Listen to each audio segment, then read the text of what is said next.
창세기를 보면 하나님께서 사람을 지으셨을 때 하나님의 형상을 따라 지으셨다고 기록을 하고 있는데요.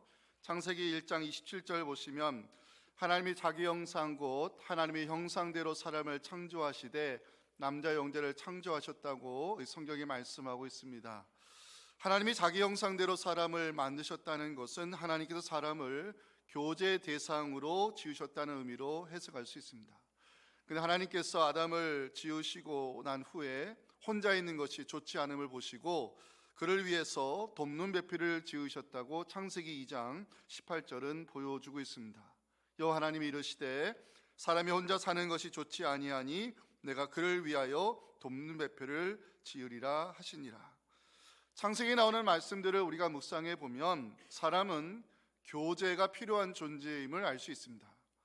하나님과 교제의 대상으로 지음받은 인간은 또한 사람과의 관계 안에서 살아가는 것이 우리의 인생임을 성경은 증거하고 있는 것입니다. 그런데 사람이 죄를 지음으로 하나님과의 교제가 끊어지고 사람들과의 관계가 깨지기 시작했습니다. 아담이 죄를 지으면서 하나님과의 관계가 깨지는 장면이 에덴 동산에서 쫓겨나는 장면으로 성경에 남아 있습니다. 창세기 3장 24절 보시면 이같이 하나님이 그 사람을 쫓아내시고, 이 하나님이 그 사람을 쫓아내셨다는 것은 하나님과의 관계가 끊어졌다는 의미입니다. 하나님과의 교제가 끊어져 버리는 인간은 사람들의 관계도 깨지는 결과로 나타났음을 가인이 형제 아벨을 죽이는 사건으로 드러나고 있습니다. 창세기 4장 8절 보시면 가인이 그의 아우 아벨에게 말하고 그들이 들에 있을 때에 가인이 그의 아우 아벨을 쳐 죽이니라.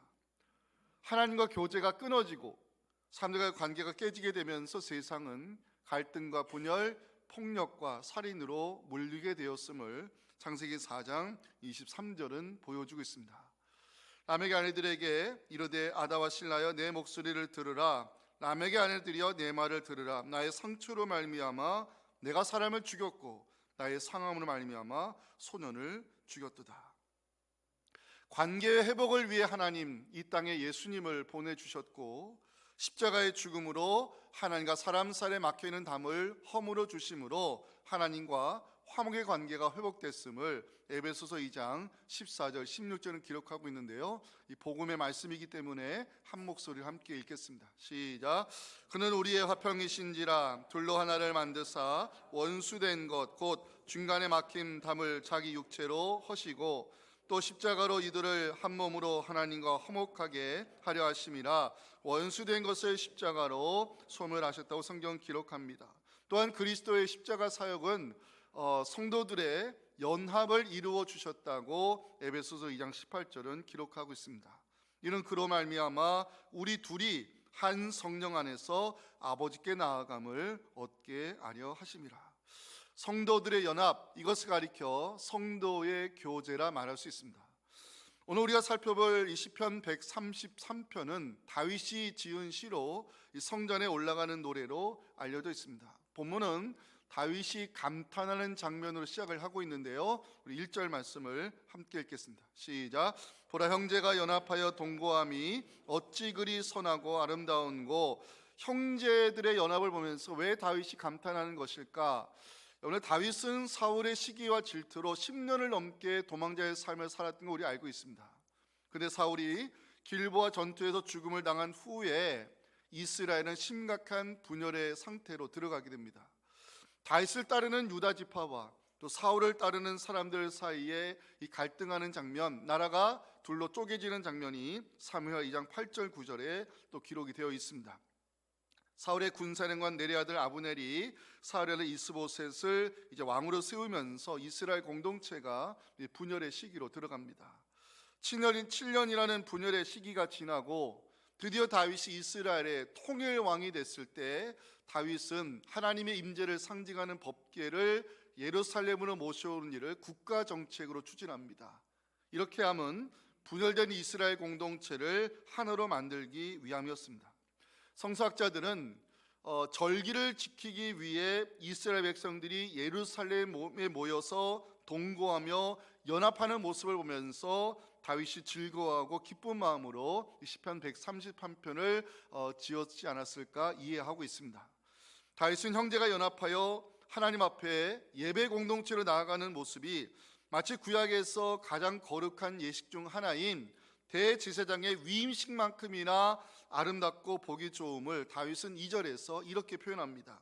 머리에 있는 보배로운 기름이 수염 곧 아론의 수염에 흘러서 그의 옷깃까지 내린 것 같고, 다윗은 형제가 연합하여 하나님 앞에 나아가는 그 믿음의 공동체의 모습이 하나님의 복을 누리게 될 것을 3절에서 선포하고 있는데, 그 3절 말씀 함께 읽고 오늘의 메시지 나누겠습니다. 시작. 헐몬에 있으리 시온의 산들의 내림 같도다. 거기서 여호와께서 복을 명령하신다니 곧 영생이로다. 아멘.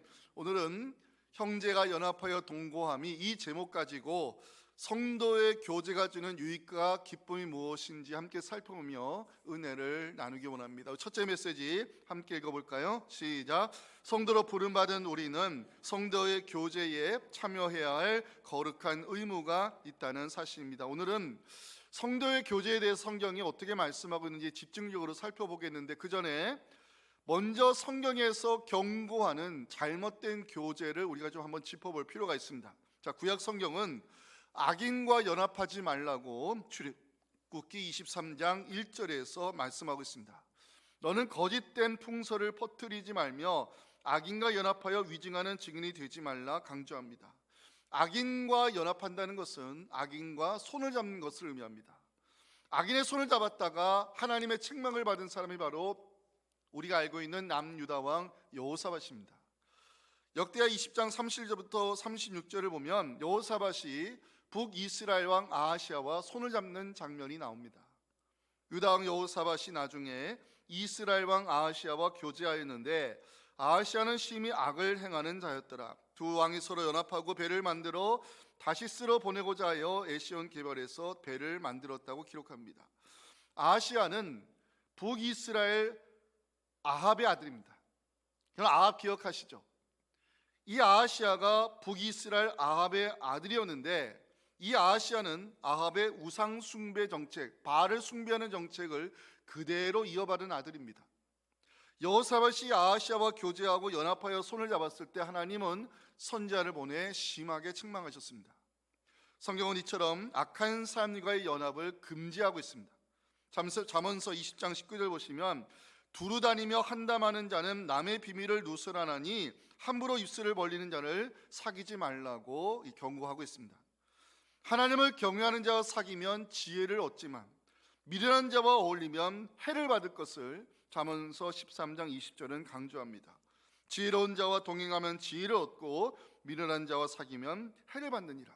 신약에서도 성도가 어울릴 사람이 있고 어울려서는 안 될 사람이 있음을 고린도후서 6장 14절부터 말씀하는데요. 자, 우리에게 해당되는 말씀입니다. 함께 읽겠습니다. 시작.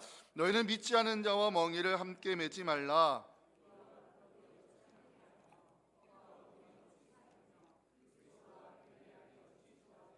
믿는 자와 믿지 않은 자가 어찌 상관하겠느냐 성경은 말씀합니다. 성경은 우리에게 의미가 있고 가치가 있는 성도의 교제를 추구해야 된다라고 말씀하고 있는 것입니다. 자, 성경이 권면하고 있는 성도의 교제가 뭘까? 자, 구약에서 성도의 교제를 가리키는 히브리 단어는 하바르라는 단어입니다. 구약에서 강조하는 성도의 교제는 무엇을 의미할까? 하버르가 가지고 있는 그 의미들을 우리가 살펴보면서 성경이 말씀하는 성도의 교제에 대해서 함께 알아가겠습니다. 첫째는 동참하다. 이 히브리어 하버르에는 동참하라는 뜻을 가지고 있는데요, 어떤 일에 참여하기 위해 모이는 것, 이게 하버르입니다. 예를 들어서 아브라함 시대에 전쟁이 일어났던 적이 있었습니다. 메소포타미아에 있는 네 왕들이 연합하여 공격에 왔을 때 이를 대적하기 위해 5 왕들이 전쟁에 참여하고자 시딤 골짜기에 모이는 장면이 창세기 14장 1절부터 3절에 나오는데, 자, 그 다음 말씀 띄워주세요. 그 마지막 보시면 그 메소포타미아 그 네 왕들의 그 공격에 대해서 이를 막아내기 위해 5 왕들이 연합하여 시딤 골짜기에 모였더라. 여기에 하바르 단어가 들어갑니다. 전쟁에 참여하기에 모인 사람들, 이처럼 이 하바르에는 동참하라는 뜻을 가지고 있는데, 이것이 구약에서는 성도의 교제를 의미하고 있습니다. 이 하바르 단어를 묵상하면서 이것이 동참하는 뜻을 가지고 있다면 성도로 부름받은 우리가 무엇에 적극적으로 참여해야 될까를 다시 한번 생각하게 됐습니다. 말씀과 기도, 삶의 나눔이 있는 구역 모임에 참여하는 것, 전교인 나들이에 참여하는 것, 어머니 기도에 동참하여 함께 기도의 제단을 쌓는 것, 시니어 대학에 모여 함께 어울림의 즐거움을 누리는 것, 이것이 교회다움을 이뤄가는 성도의 교제임을 염두에 기억하시고 교회 모임에 적극적으로 동참하셔서 하나님 주시는 즐거움과 기쁨 누리시기를 주님의 이름으로 축원합니다. 두 번째로 하바르가 가지고 있는 의미는 연결하다는 뜻을 가지고 있습니다. 연결하다. 자, 출애굽기 26장 3절을 보시면 그 휘장 5폭을 서로 연결하며 다른 5폭도 서로 연결하고, 연결하다, 여기에 하바르 단어가 들어가 있는데요, 이 연결하다는 단어는 출애굽기에서 성막을 만들 때 자주 등장하는 동사입니다. 성막을 세울 때 왜 서로 연결하여 만들게 하셨을까요? 믿음의 공동체는 성도의 연합을 통하여 세워져 가기 때문에 그렇습니다. 모세 시대에 세워진 성막은 다윗과 솔로몬 시대의 성전이 되고, 이것이 신약으로 넘어오면 이 부름받은 성도들의 모임인 교회로 발전하게 됩니다. 교회의 전신이라 할 수 있는 성막이 서로 연결하여 지어졌다면 믿음의 공동체인 교회는 성도들의 연합으로 세워진다는 것을 성경이 강조하고 있는 것입니다. 교회는 모퉁이 돌 대신 주님을 중심으로 지체된 성도들의 참여와 연합으로 함께 지어져가는 신앙 공동체가 바로 교회입니다. 자, 교회가 어떻게 세워져 가는지 에베소서 2장 20절부터 우리 말씀을 함께 읽겠습니다. 시작. 너희는 사도들과 선지자들의 터 위에 세우심을 입은 자라. 그리스도 예수께서 친히 모퉁이 돌이 되셨느니라. 그 안에서 건물마다 서로 연결하여 주 안에서 성전이 되어가고, 너희도 성령 안에서 하나님이 거하실 처소가 되기 위하여 그리스도 예수 안에서 함께 지어져 가느니라. 아멘. 마지막으로 하바르가 가지고 있는 단어의 뜻은 어울리다는 뜻을 가지고 있습니다. 어울리다, 다시 말하면 친구의 개념이 들어가 있다는 얘기인데, 성도가 어울려야 될 친구가 있습니다.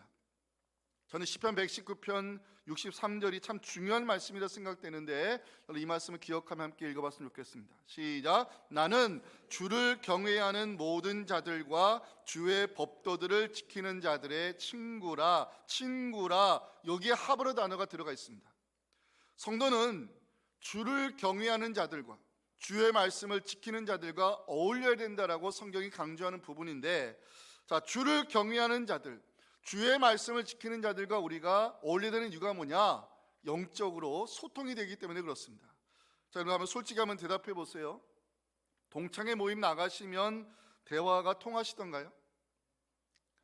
세상 친구들과 어울려 대화하시면 소통이 잘 되시던가요? 저의 경험으로는 이 대화가 잘 안 되더라고요. 소속이 다르니 영적으로 소통이 되지 않고, 소통이 되지 않으니 대화의 주제가 맞지 않으면서 어울림의 기쁨을 누릴 수가 없습니다. 주를 경외하는 자들, 말씀을 지키는 자들, 왜 우리가 그들을 친구로 둬야 되냐? 영적으로 소통이 되기 때문에 그렇습니다. 자, 주를 경외하는 자들 우리가 곁에 친구로 둬야 되는 또 하나의 이유가 있습니다. 내가 연약하여 넘어지면 이렇게 세워줄 수 있는 믿음의 동력자들이기 때문에 그렇습니다. 전도서 4장 10절 유명한 말씀이죠. 함께 읽어보겠습니다. 시작. 혹시 그들이 넘어지면 하나가 그 동물을 붙들어 일으키려니와 홀로 있어 넘어지고 붙들어 일으킬 자가 없는 자에게는 화가 있으리라 성경을 말씀합니다. 교회 사역이 여러 가지가 있지만 제가 정말 가치 있고 중요하게 여기는 사역이 중보기도 사역입니다. 중보기도 사역은 넘어진 자를 함께 세워주는 하나님 나라 사역입니다. 중보기도 사역은 고난당한 성도의 짐을 함께 지는 나눔의 사역입니다. 중보기도 사역은 말씀을 전하는 주의 종들에게 힘을 더하는 동력의 사역입니다. 성도로 포함하는 우리가 어울려야 될 사람들이 있다는 것입니다. 주를 경외하는 자들, 주의 말씀을 지키는 자들, 그리고 나를 위해 기도해 줄 수 있는 사람들을 우리가 친구로 두면 넘어져도 우리는 다시 일어날 수 있는 것이고, 무거운 짐을 함께 나눌 수 있다는 면에서 우리 교회 성도들이 얼마나 소중한 분들인지 모릅니다. 우리 옆에 계신 분들에게 한번 이렇게 인사했으면 좋겠습니다. 당신은 소중한 사람입니다. 한번 인사하실까요? 당신은 소중한 사람입니다. 당신은 소중한 사람입니다. 그렇습니다. 자, 주를 경외하는 자들을 우리가 친구로 둬야 되는 마지막 이유를 말씀드리겠습니다. 고난을 함께 이겨낼 수 있기 때문입니다. 남유다가 하나님 경고하신 대로 바벨론 제국에 무너졌을 때 그때 포로로 끌려간 사람이 다니엘과 그의 친구들입니다. 자, 느부갓네살 왕, 바벨론 제국의 왕이죠. 느부갓네살이 어느 날 꿈을 꿨어요. 지혜자들을 불러 이 꿈을 해석해봐라 했는데 아무도, 그 바벨론의 지혜자들 중에 누구도 왕의 꿈을 해석하지 못했어요. 왕이 분노하여 군의대장을 불러다가 지혜자들을 모두 죽여버리라 명령했어요. 다니엘에게도 위기가 찾아왔어요. 그때 다니엘이 친구들에게 기도를 부탁하는 장면이 다니엘 2장 17절 18절에 기록이 되어 있어요.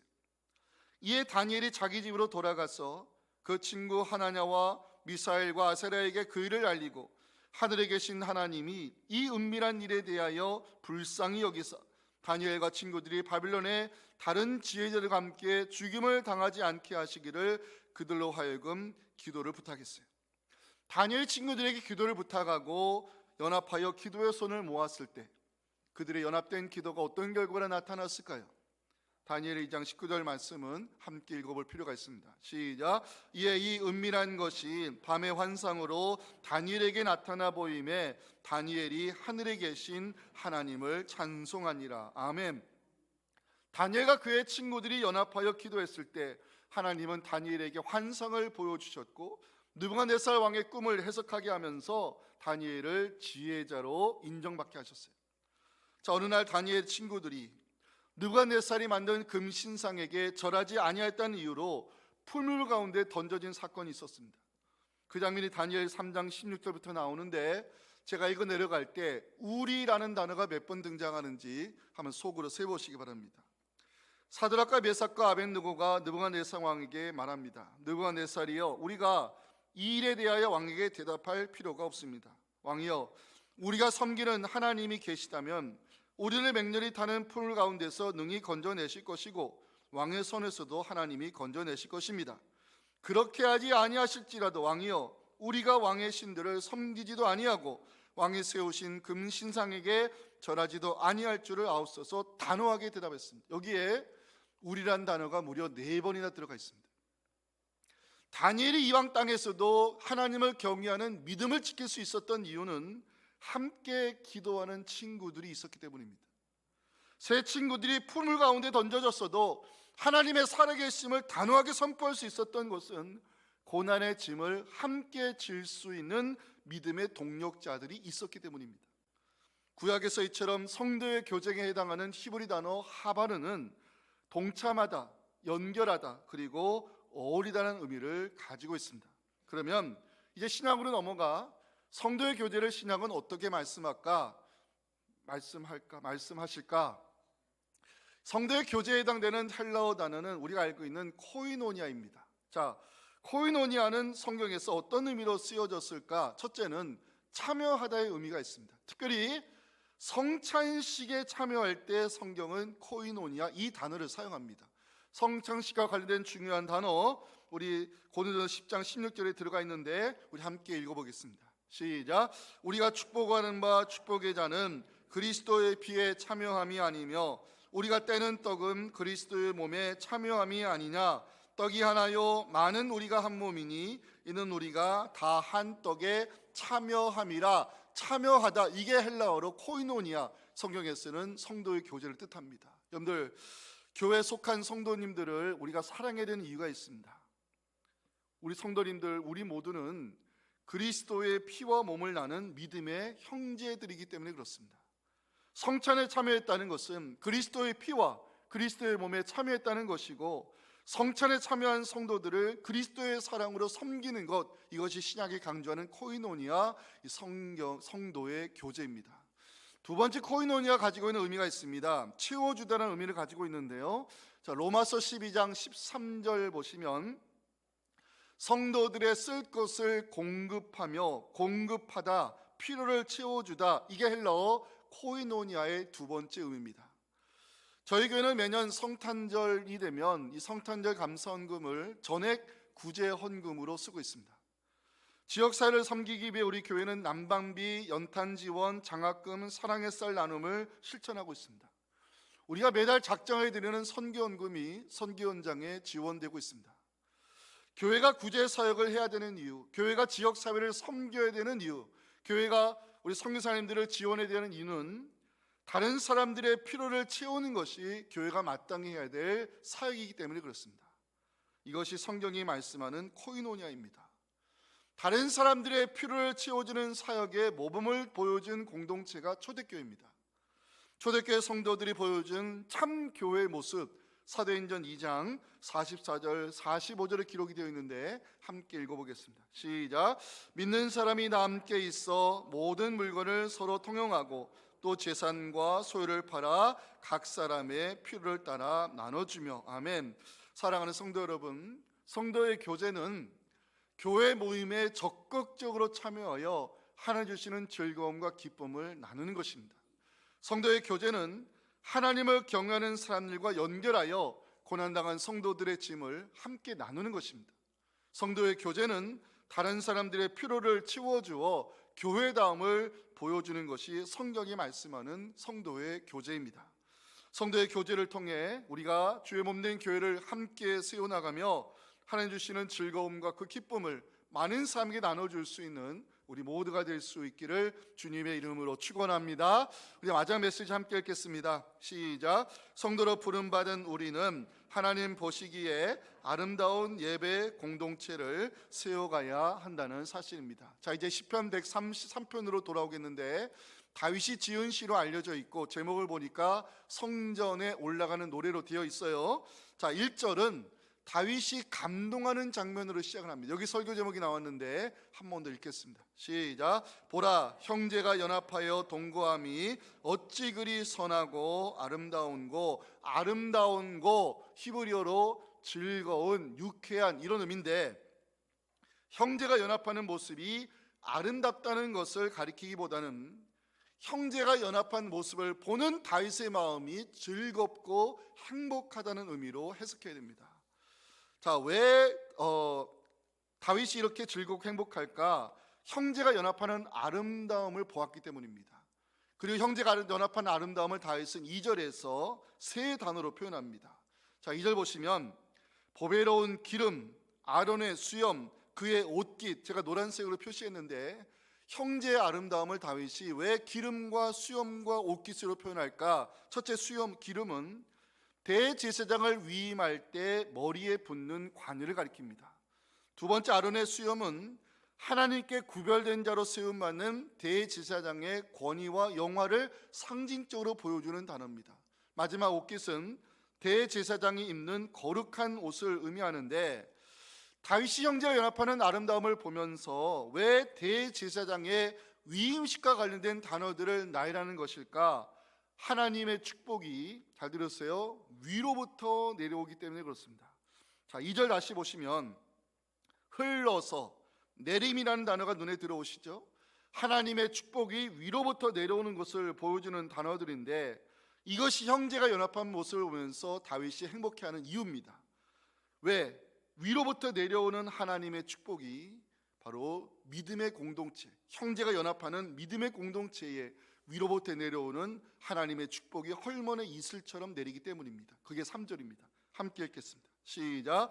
헐몬의 이슬이 시온의 산들에 내린 같도다. 거기서 여호와께서 복을 명령하신다니 곧 영생이로다.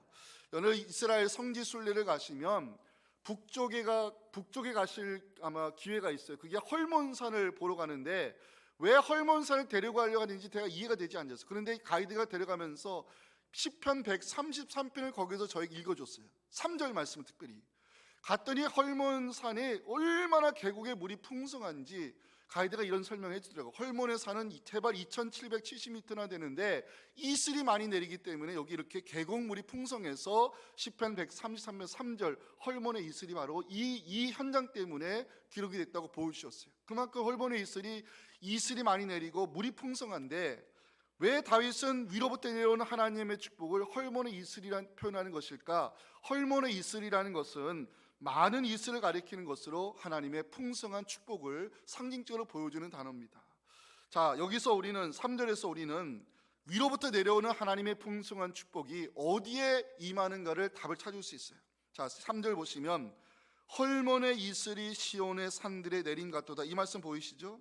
시온의 산들이라는 것은 하나님의 성전을 품고 있는 거룩한 산 예루살렘을 가리키는 것으로, 하나님의 축복은 북쪽에서부터 내려와 남쪽에 있는 형제들과 연합하여 예배의 자리로 나아가는 그 예배 공동체에 하나님의 축복이 위로부터 내린다는 것을 다윗이 선포하고 있어요. 제가 이 시편 133편을 묵상하면서 형제가 연합하여 동거함이 왜 선하고 아름다운지 알게 됐습니다. 하나님은 교회 성도들이 연합하여 예배 공동체로 나아갈 때 헐몬의 이슬이 내리같이 위로부터 내려오는 하늘의 축복을 그 예배 공동체에 허락한다는 것이 시편 133편의 결론입니다. 이것이 올해 교회 표어처럼 우리가 예배의 자리를 힘써 지켜야 될 중요한 이유인 것입니다. 우리 교회가 우리 하나님 보시기에 아름다운 예배 공동체로 세워지기를, 1, 2, 3세대가 하나님을 섬기는 예배 공동체로 견고히 세워지기를 소망하면서 우리 시편 133편 다윗의 마음을 가지고 이 말씀 함께 읽고 오늘 말씀 마치겠습니다. 시작. 보라, 형제가 연합하여 동거함이 어찌 그리 선하고 아름다운고, 머리에 있는 보배로운 기름이 수염 곧 아론의 수염에 흘러서 그의 옷깃까지 내림 같고, 헐몬의 이슬이 시온의 산들에 내림 같도다. 거기서 여호와께서 복을 명령하셨나니 곧 영생이로다. 아멘. 하나님 감사합니다. 오늘 성경에서 말씀하는 하바르 코이노니아 성도의 교제가 무엇인지 함께 말씀을 나누었습니다. 교회 모임에 적극적으로 참여하여 하나님의 즐거움과 기쁨을 나누는 것, 고난당한 성도들의 짐을 함께 나누는 것, 다른 사람들의 필요를 채워주는 것, 이것이 성경이 말씀하는 성도의 교제며, 믿음의 성도들이 연합하여 예배 공동체로 세워져 나갈 때 하나님의 그 위로부터 내려온 축복이 임한다는 것을 우리가 함께 나누었습니다. 하나님, 우리가 적극적으로 성도의 교제에 참여하여 교회담을 이루어가게 도와주시옵시고, 우리 교회가 1, 2, 3세대가 하나님을 섬기는 예배 공동체로 견고히 세워져 갈 수 있는 축복을 허락하여 주시옵소서. 예수님의 이름으로 기도하옵나이다. 아멘. 지금 이 땅에 오셔서 성도의 교제의 본을 보여주신 우리 구주 예수님의 은혜와 형제가 연합하여 예배 공동으로 세워져가는 우리 교회를 축복하시는 하나님 아버지의 크신 사랑과 성령의 역사하심이 주신 이 귀한 말씀을 가지고 교회 공동체에서 교회 모임에 적극적으로 참여하며 형제가 연합하여 하나님을 섬기는 아름다운 믿음의 공동체 세워가기를 소망하는 우리 사랑하는 성도들의 이 귀한 기도 제목과 자녀들의 신앙과 우리가 섬기는 교회와 이번에 토요일에 있을 전교인 나들이 위해 지금부터 영원토록 함께 하시기를 간절히 축원하옵나이다. 아멘.